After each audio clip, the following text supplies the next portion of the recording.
성도 여러분, 안녕하셨습니까? 만나의 아침 새벽 기도로 시작하겠습니다. 하늘에 계시는 사랑이 많으신 아버지 하나님, 이 아침, 이 새벽, 저희를 깨워주시고 성령의 인도하심을 통해 주님을 바라보게 하시며 새 생명 얻게 하여 주셔서 감사합니다. 무엇보다도 저희들이 깨어서 하나님의 말씀, 생명의 말씀을 가장 먼저 접할 수 있도록 도와주셔서 감사합니다.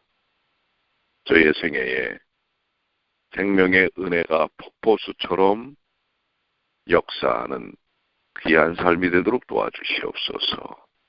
아프고 삶의 짐에 눌려있는 모든 이들에게는 치유와 또한 짐을 내려놓는 귀한 시간이 되게 하여 주시고, 오늘도 변함없이 저희와 함께 하시는 주님의 임재를 통해 오늘을 사는 모든 삶을 주님과 동행하는 주의 자녀들이 되게 하여 주시옵소서. 주께서 함께 해주심을 감사드리며 예수님의 이름으로 기도드리옵나이다. 아멘. 오늘은 디모데전서 5장 1절로 16절까지 있는 말씀입니다.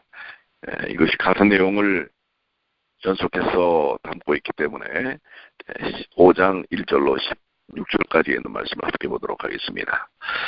늙은이를 꾸짖지 말고 권하되 아비에게 하듯하며 젊은이를 형제에게 하듯하고 늙은 여자를 어미에게 하듯하며 젊은 여자를 일절 깨끗함으로 자매에게 하듯하라.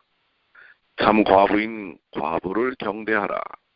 만일 어떤 과부에게 자녀나 손자들이 있거든 저희로 먼저 자기 집에서 효를 행하여 부모에게 대답하기를 배우게 하라. 이것이 하나님 앞에 받으실 만한 것이니라. 참 과부로서 외로운 자는 하나님께 소망을 두어 주야로 항상 간구와 기도를 하거니와 일락을 좋아하는 이는 살았으나 죽었느니라. 내가 또한 이것을 명하여 그들로 책망받을 것이 없게 하라. 누구든지 자기 친족 특히 자기 가족을 돌아보지 아니하면 믿음을 배반한 자요 불신자보다 더 악하니라.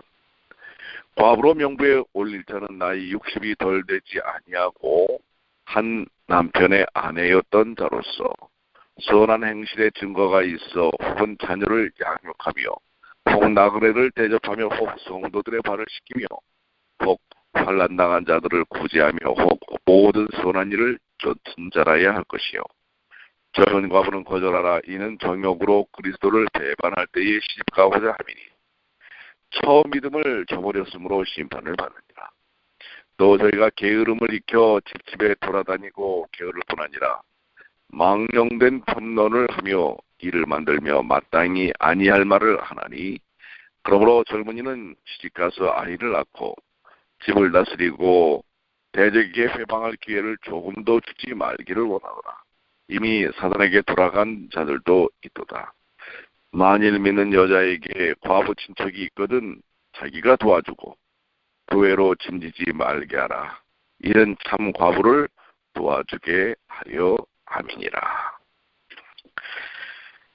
우리 디모데전서 5장 1절로 16절까지 있는 말씀을 보았는데요. 특별히 1절과 2절에 늙은이를 꾸짖지 말고 이렇게 시작되는 말씀은 교회의 지도자들이나 성도들은 하나님의 말씀으로 다른 사람들을 교훈하며 권면할 때 인간의 예절과 덕을 가지고 해야 할 것을 강조하고 있습니다.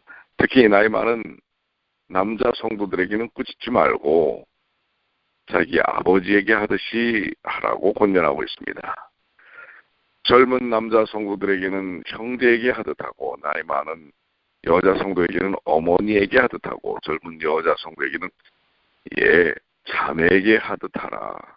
그렇기 때문에 이 예절과 인간관계의 정결함을 이야기합니다.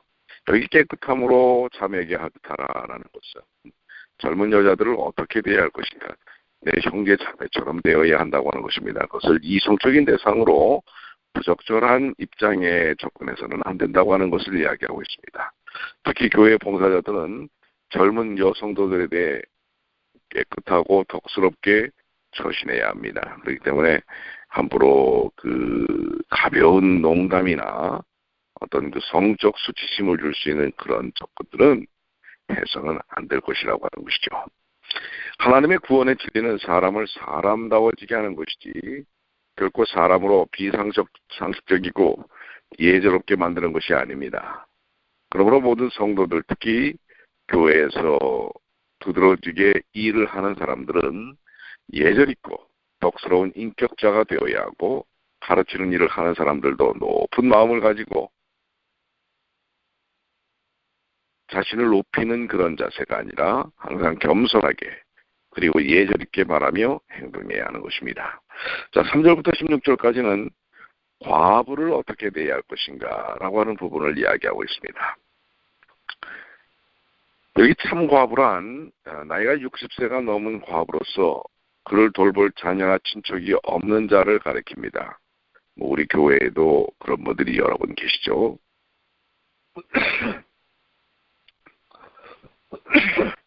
교회는 그런 사람들을 선대해야 한다고 본문은 가르치고 있습니다. 그것은 선대해야 한다는 것은 물질적인 공급도 포함하는 것입니다.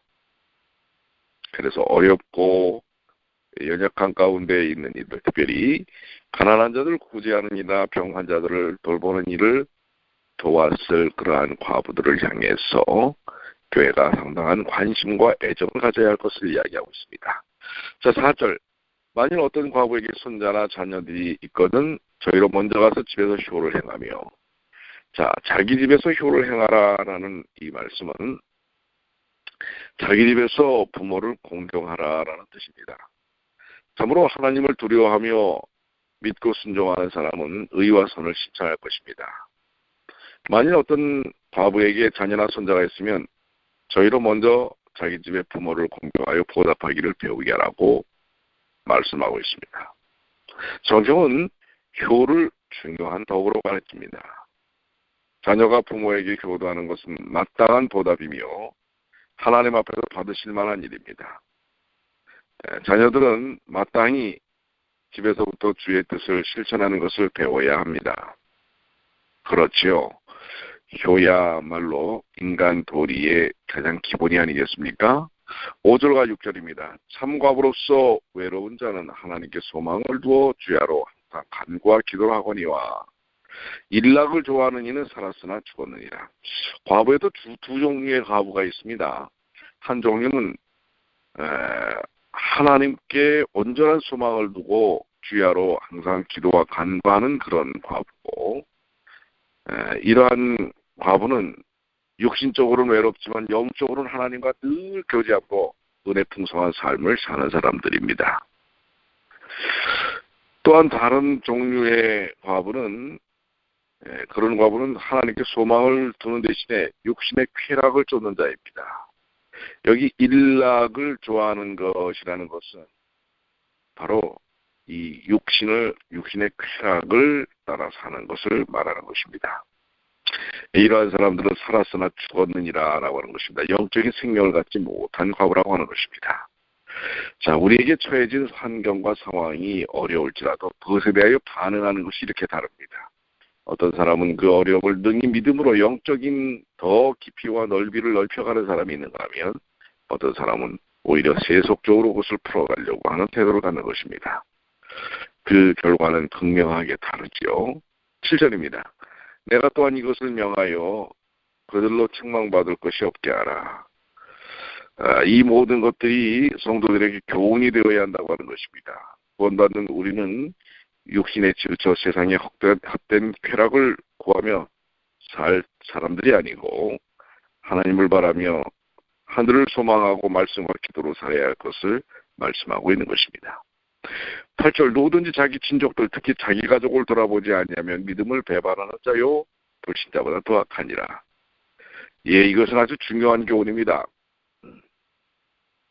신앙과 행위가 분리될 수 없음을 다시 한번 증거합니다. 자녀나 손자들이 하나님을 잘 믿는다고 스스로 생각한다면 자기의 외로운 부모님이나 가족들이나 친척을 돌아보는 것이 당연하다고 하는 것입니다. 만약에 그렇지 않다면 그것은 믿음이 없는 것이라는 것이죠. 이러한 사람들은 믿음을 배반하는 자의 불신자보다 더 악하다라고 얘기하고 있습니다. 모든 사람에게는 1차적으로 자기 가족을 사랑할 의무가 있습니다. 믿음은 이런 의무를 제거하지 않습니다. 오히려 믿는 자는 더 많이 사랑을 실천해야 합니다. 이것이 하나님의 뜻이지요. 9절로 10절은 과부로 명부에 올린 자는 나이 60이 덜 되지 아니하고, 초기 초대교회는 교회가 물질적으로 돌보며 공급해야 할 과부들의 명부를 작성한 것을 봅니다.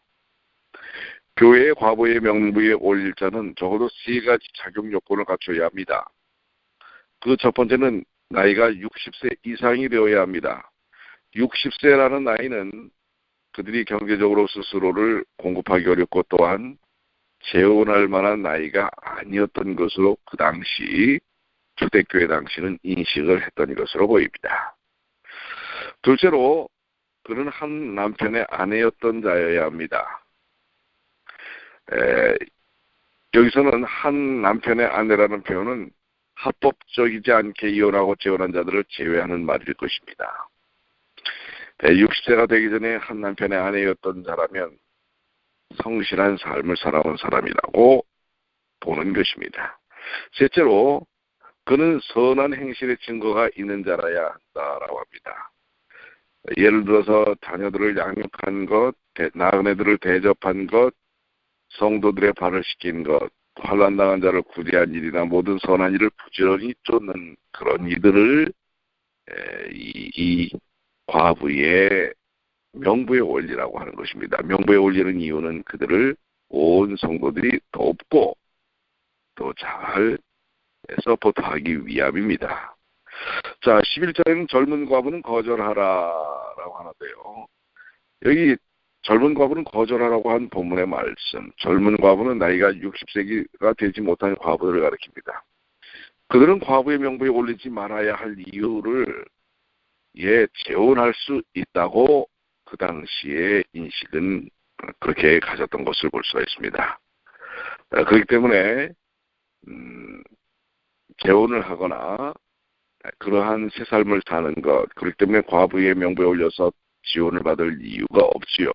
그런데 때때로 하나님의 뜻과 말씀을 떠나서 정상적이지 않는 삶을 사는 사람들, 이러한 사람들은 과부의 명부에 올려서는 안 됐다고 하는 것이고요. 그 정상적인 삶을 바르게 이 방향을 잡아주는 것은 건강하고 건전한 재혼을 하도록 하는 것이든지 아니면 말씀 중심의 삶을 살도록 이 기회들을 제공하는 일들이 필요하다고 하는 것이죠. 12절입니다. 처음 믿음을 저버렸으므로 심판을 받으니라. 즉 젊어서 과부가 된 사람들이 정상적인 신앙과 삶을 살지 못할 때 바로 그러한 결과들을 얻게 된다고 하는 것입니다. 그렇기 때문에 우리의 어려운 환경들, 남편을 잃었거나 또 자녀를 잃었거나 이런 아픔 가운데 있는 사람들이 말씀 중심의 삶을 사는 것, 그것은 참으로 중요한 삶의 성공의 요인이라고 하는 사실을 말씀하고 있고요. 13절에 또 저희가 게으름을 익혀 집집에 돌아다니고 게으를 뿐 아니라 망령된 평론을 하며 이를 만들어 마땅히 아니할 말을 하나니, 여기 타락하고 부적절한 삶을 사는 젊은 과부들을 그들의 태도 속에 나타나는 것이 신앙을 버릴 뿐만 아니라 게으르고 집집마다 다니며 이 말하고 저 말하고 남을 비난하는 말을 하는 것, 이러한 자들은 교회에 유익을 주는 일꾼이 되지 못하고 도리어 교회를 허물고 성도들을 해칠 것이라고 하는 경계의 말씀입니다. 그래서 14절, 그러므로 젊은이는 시집가서 아이를 낳고 집을 다스리고 대적에게 회방할 기회를 조금 더 주지 말기를 원하노라. 그러므로 사도는 젊은 과부들이 재혼할 수 있으면 해서 아이를 낳고 집을 돌보고 대적에게 회방할 기회를 조금 더 주지 않는 것이 좋다고 합니다. 이것이 하나님 앞에서 그리스도를 배반하는 정역적인 죄를 범하지 않도록 예방하는 길이 됩니다. 남편이나 아내의 사별로 인해 재혼은 하나님이 허용하시는 정당한 일이었다는 사실을 우리 말씀을 통해서 확인할 수가 있습니다. 성도는 정역의 죄를 범하는 것보다 재혼하는 게 낫습니다. 그러므로 꼭 독신이 좋은 것만은 아니라고 하는 것입니다. 오히려 독신을 하면서 영적으로 살지 못한다면 적절한 재혼을 하는 게 좋다고 하는 것을 성서적으로 말씀하고 계시죠. 15절에 보면 이미 사단에게 돌아간 자들도 있도다 이렇게 말씀하고 있습니다. 여기 사단에게 돌아간 자라는 말씀은 사단을 따라 치우친 자들이라는 말씀인데요. 그리스도에게서 떠나게 되어서 사단에게 간 자들을 말하는 것입니다. 사단의 권세 아래 있는 이들은 결국 멸망당할 수밖에 없습니다. 그렇기 때문에 하나님께서는 그들을 바르게 인도하기를 원하는 것입니다. 그런데 여기 벌써 사단에게 돌아간 자들이 있다. 삶에 올바르지 못한 선택을 한 자들이 있다고 하는 것입니다. 그런 이들이 바르게 하나님의 말씀으로 돌아와야 한다는 것을 이렇게 권면하고 있는 것이지요. 16절 만일 믿는 여자에게 과부 친척이 있거든 자기가 도와주고 교회로 짐지지 말게 하라. 이는 참 과부를 도와주게 하려 함이니라. 자, 그런데 여기 아주 중요한 말씀을 하는 게 이러한 과부들에 대한 구제의 1차적인 책임을 교회가 짓는 것보다 그 믿는 친척들이 그 일을 하는 것이 좋다라고 하는 것을 말씀하고 있습니다. 이것은 바로 그런 도와줘야 할 친척들을 갖고 있는 신앙인들에게 그리스도 중심의 삶, 사랑을 실천하는 삶을 보여줄 수 있는 중요한 특권과 기회이기 때문에 그렇습니다. 그렇기 때문에 도움이 필요한 대상들을 향하여 1차적으로 그 가족들, 친족들, 믿음을 가진 이웃들이 관심을 갖는 일이 우선되어야 한다고 하는 것입니다. 그래서 교회에게 먼저 짐을 지우지 말고 우리가 스스로 그들을 도울 수 있는 구제의 삶에 동참하는 것이 1차적으로 중요하다고 하는 것을 말씀하고 계십니다. 자, 왜냐하면 교회가 참 과부곧 아무에게도 물질적 도움을 받을 수 없는 자들을 돌보며 공급하기 위해서입니다. 그러니까 주변에 친족과 가족들이 있는 사람은 가족들이 책임을 지고요. 전혀 그러한 배경이 없는 사람들을 교회가 책임을 지게 하기 위해서 효과적으로 그 일들을 재정을 잘 사용하기 위해서 그러라고 하는 삶의 또 교회의 구제의 운영 원칙에 대해서 밝히고 계십니다. 자, 결론적으로 본문에 있는 말씀들을 통해 특히 구원받은 성도가 먼저 자기 가족과 친척들을 돌아봐야 함을 확실히 가르치고 있습니다. 자기 가족이나 친척을 돌아보지 않는 자는 믿음을 배반하는 자요 불신자보다 더 악한 자라고 말씀하고 있죠.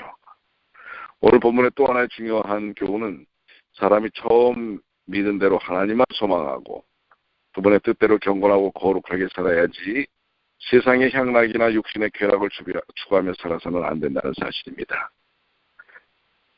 그리고 어떤 어려움의 환경이 다가오면 우리가 어떤 방향의 삶을 결정할 것인가 매우 중요합니다. 과부로서 어려움 가운데 처하게 될 상황이 될 때 그것을 통해서 세상을 탓하고 또 하나님을 탓하고 인생의 쾌락에 빠지는 것이 아니라 하나님께 그 모든 것을 맡기고 선한 인도하심을 간구하는 믿음의 삶을 사는 것이 중요하다고 하는 것을 오늘 말씀하고 있는 것이 아니겠습니까? 자, 오늘도 우리의 주어지는 시간과 기회의 삶을 통해 우리가 어떤 삶의 선택, 어떠한 삶의 모습을 가져야 할지 주님께 내어 맡기는 귀한 시간이 되시길 바랍니다. 특별히 예전에 우리 교회 나오셨던 염석분 집사님이 몸이 또 많이 안 좋다고 합니다. 기도 요청이 들어왔는데요. 여러분들 그분을 위해서 많이 기도해 주시게 되길 바랍니다. 스트로크가 오셨었는데 여러분들 그 모든 것들을 잘 하나님께서 손길로 인도하실 수 있도록 기도해 주시기 바랍니다. 기도하시겠습니다. 하늘에 계신 아버지 하나님, 주님의 귀하신 은혜로 어려움 가운데 있는 참과부들, 가족과 자녀들이 없는 그러한 과부들, 그런 이들을 향하여 교회가 적절히 잘 하나님의 사랑을 실천하도록 도와주시며, 또 그런 형편 가운데 있는 많은 주의 자녀들이 하나님으로 인하여 위로를 얻게 하여 주시옵소서. 이 시간 육신적인 참 고통이 온 여러 우리 성도들을 위하여 기도합니다. 아버지 하나님, 그들 한 사람 한 사람을 기억해 주시고 치유하여 주시옵소서. 아울러 염석분 집사, 아버지 하나님 주님께서 인도하셔서 그 모든 위중한 가운데서 벗어나게 하여 주시옵소서.